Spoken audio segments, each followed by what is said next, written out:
Olá para você que acompanha sempre o Repórter Brasil Podcast. Estamos no estúdio diferente, o estúdio do Repórter Brasil, temporada especial de Conferência do Clima, COP30. Mas antes da COP30 tem a Cúpula do Clima, com os chefes de Estado debatendo políticas públicas, rumos para o futuro e, claro, o interesse das nações de participação e como pode ser essa participação em termos de preservação do meio ambiente. A gente começa essa segunda edição do nosso Repórter Brasil falando de clima, direto lá de Belém com a Lara Fonseca. Olá, Guilherme. Olá também para você que acompanha o Repórter Brasil Podcast. Bom, a gente está aqui na cobertura da Cúpula do Clima e eu vou mostrar uma coisa interessante agora. Aqui, pertinho de mim, fica a sala onde as autoridades se reúnem, passando aquela portinha ali. Inclusive, está cheio de gente, sabe por quê? Marina Silva está passando ali agora e foi abordada, claro, pelos jornalistas, né? Todos querendo saber a opinião dela aqui com relação à COP30.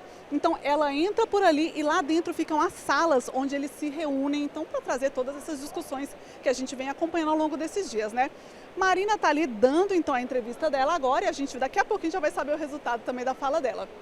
Bom, e a gente vai seguir por aqui, tá? Hoje foi dia de cúpula.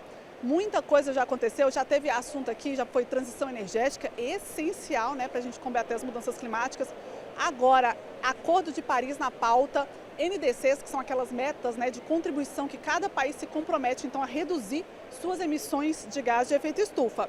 Bom, vou falar um pouquinho também da temperatura por aqui, tá? A gente volta a falar do aquecimento global já, mas olha só, aqui dentro, não sei se vocês conseguem escutar um barulhão que a gente está ouvindo aqui agora, que é o sistema de ventilação. Venta bastante e faz um frio aqui, uma friaca. Tem muita gente aqui de agasalho, inclusive, tá? Lá fora tá cerca de 34 graus. Aqui dentro deve estar assim uns 15 em alguns lugares. Então, ó, lá fora tá o puro suco do aquecimento global, tá? Aqui tá bem fresquinho. Agora, brincadeira à parte, vamos lá. Esse aquecimento todo, né, começou a aumentar desproporcionalmente por conta da produção. Então, depois da Revolução Industrial, né, a gente começou então a emitir gases de efeito estufa a nível industrial e aí sim o problema todo foi se agravando. Então agora a gente precisa saber como reinventar essa escala de produção sem continuar aumentando a temperatura do planeta, né? É isso que a gente vai acompanhar agora. Na foto oficial da COP30, líderes mundiais dão as mãos como símbolo do compromisso com o meio ambiente. Na pauta, decisões sobre o setor energético, responsável por 75% das emissões globais de gases do efeito estufa.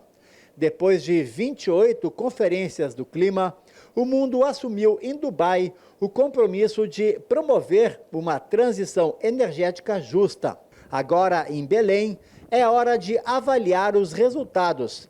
Em 10 anos, o uso de fontes renováveis triplicou e em várias regiões a energia solar e eólica já são mais baratas que as fósseis. O Brasil é referência nesse processo.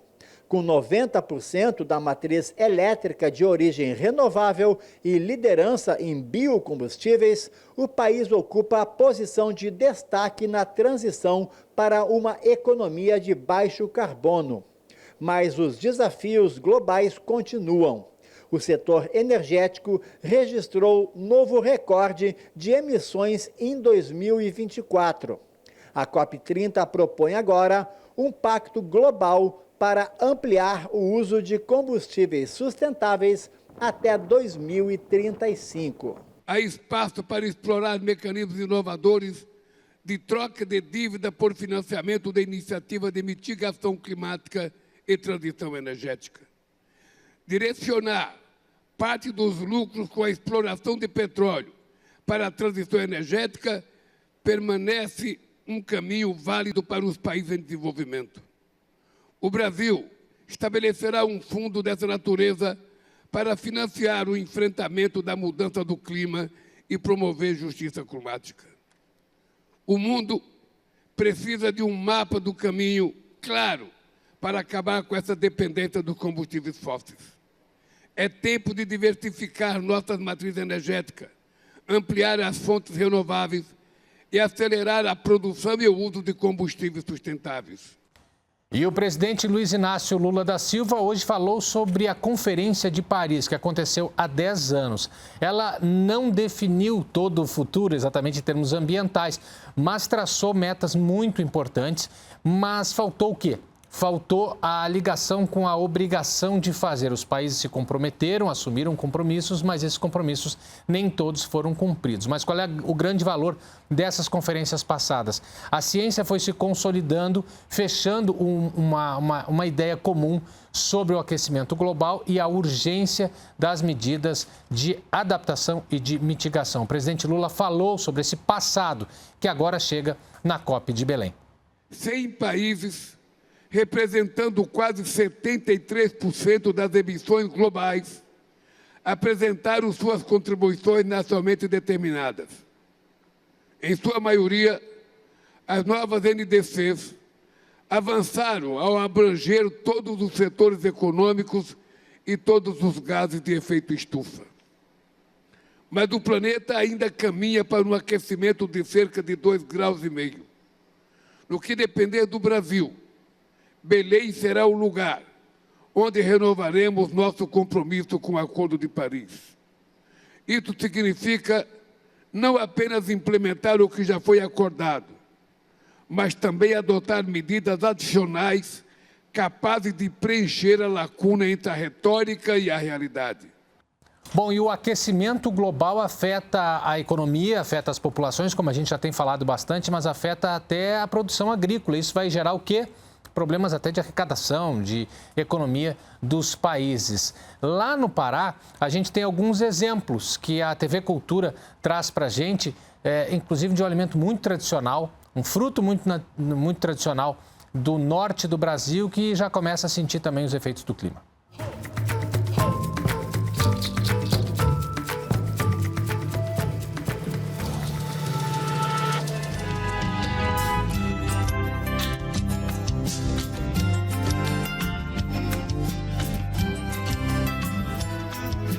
O açaí e a farinha não estão só na música de Nilson Chaves, eles estão na mesa da população amazônica. Mas por conta das mudanças climáticas, está cada vez mais difícil manter essa cultura alimentar. Secas ou cheias interferem diretamente na produção dos produtos, podendo ocasionar mudança de sabor, alta dos preços pela baixa oferta e grande procura e até mesmo a extinção. O clima chegou na nossa tigela. Hoje em dia, como o clima está muito diferente dos outros anos, está afetando bastante a nossa safra do açaí, né? Porque está dando pouco e ficando mais caro. Durante o verão do ano passado, ou período menos chuvoso, frutos foram perdidos, abortados, plantas morreram em áreas que normalmente tem a maré visitando 2 vezes por dia. Observado temos em áreas de açaí irrigado e não irrigado que as plantas de açaí reduziram, em média, na parte não irrigada, 80% da quantidade de água que elas tiram do solo e mandam para as folhas para poder baixar a temperatura da folha e fazer a captação de gás carbônico da atmosfera e transformar isso em açúcares, ou virar fruto mais na frente. Bem mais do que alimentos, a mandioca e o açaí são a vida de muita gente. O meu pai me criou com a mandioca e eu criei meus filhos com a mandioca. Então, hoje em dia eu falo que ela é tudo na minha vida. Eu nunca saí da comunidade para trabalhar fora. Nasci, me criei e continuo aqui, né? Então, para mim é uma resistência a mandioca porque eu vivi ela e continuo vivendo ela. À primeira vista, essa paisagem parece eterna, mas por trás da beleza existe um planeta em desequilíbrio. Aqui no Pará e em outras partes do mundo, a comida não vem só da terra. Ela vem da floresta, dos rios e dos ritmos da natureza. Só que esses ritmos estão mudando. Com secas mais longas e chuvas cada vez mais imprevisíveis, os saberes tradicionais enfrentam um novo desafio: alimentar a comunidade num clima que já não obedece às estações. Hoje em dia, a terra está fraca. A terra é tão fraca, muitas terras tão fracas. Chovendo muito, chove, alaga aqui. O sol esquenta, fica muito quente, começa a estragar toda a mandioca, apodrece e tudo. Nós temos registros que as temperaturas do ar superaram 40 graus. Plantas experimentaram 42 a 45 graus de temperatura. Isso, particularmente para a mandioca, é muito alto. Até 35 graus Celsius de temperatura do ar, a mandioca tem um desempenho muito satisfatório. ela não compromete a transferência de açúcares para as reservas, que são as raízes. A partir dessa temperatura, a planta começa a gastar muita energia para se manter viva e vai, consequentemente, guardar menos na raiz, que é o que nós desejamos ao final, é ter uma raiz robusta, suculenta e macia para apreciarmos na culinária. No coração de Santa Isabel, no quilombo Espírito Santo do Itá, foi criado o Museu da Mandioca da Amazônia, o único do Brasil que reforça a importância do alimento para a cultura alimentar amazônica. Então, a mandioca, que começa inicialmente há 9.000 anos atrás aqui na Amazônia e vem se consolidando e concorrendo para a formação desse espaço, ela é um símbolo muito representativo desse sentimento de pertencimento. É no quilombo Espírito Santo que 44 famílias vivem da agricultura, sendo que 70% delas trabalham na produção da farinha de mandioca. Os nossos descendentes, aqueles que vieram, chegaram até aqui para que esse povo que tem hoje se formasse, eles vieram à margem dos rios, né? Numa linhagem de beiras de rios, onde comunidades se formaram e se tornaram quilombos, a gente é a última à beira desse rio. É um alimento de resistência desses povos. É um alimento que deu a eles a sobrevivência na floresta e está dando até hoje. Então nós queremos manter viva essa história desse produto maravilhoso que é nosso. Quando o valor do seu alimento sobe ou muda o gosto, esse também é um dos impactos do clima. É o amargo sabor das mudanças climáticas. As pessoas continuam demandando a mesma quantidade de farinha e de macaxeira no mercado, nas feiras de Belém. E se a demanda não diminuiu e a oferta diminuiu, a gente vai ter um desequilíbrio, que isso vai ser forçado a aumentar o preço. A gente vai sentir isso no bolso, no supermercado.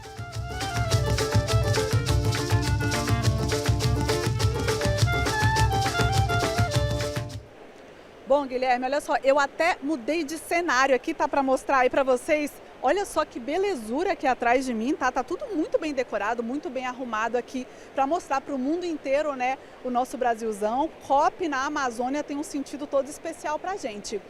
E a gente está aqui hoje na Blue Zone ainda. Essa aqui, então, é a área de discussões, né, dos líderes, onde os líderes se encontram. Mas na semana que vem vai começar realmente a conferência do clima, tá? Essa é a cúpula, vai começar a conferência e é outro setor. A gente vai na semana que vem para Green Zone. E aí eu mostro tudo também aqui para vocês. Então segue aí acompanhando, acompanha o Repórter Brasil também. No podcast a gente vai trazendo um resuminho do dia, tá bom? Então até logo. Tchau, tchau. Tchau, tchau, Lara. E uma última informação, o BNDES chegou a 7 bilhões de reais em investimentos para a recuperação de florestas no Brasil. A informação foi apresentada pelo presidente do banco, Aloysio Mercadante, na cúpula do clima. Os valores resultaram em plantio de 280 milhões de árvores, recuperação de 168 mil hectares de terra e 54 milhões de toneladas de CO2 a menos no ar, gás de aquecimento, que está em menor volume no ar. Isso equivale a 3 anos sem carros circulando em uma cidade como São Paulo. O BNDES é o principal banco de fomento de crédito para o desenvolvimento econômico dos negócios brasileiros. Com essa informação, a gente encerra essa edição especial do Repórter Brasil Podcast, mas você continua com a gente na cobertura do clima, tanto na TV Brasil, nos nossos programas, Repórter Brasil, mas aqui também no RB Podcast, todo dia para você. Tchau, tchau.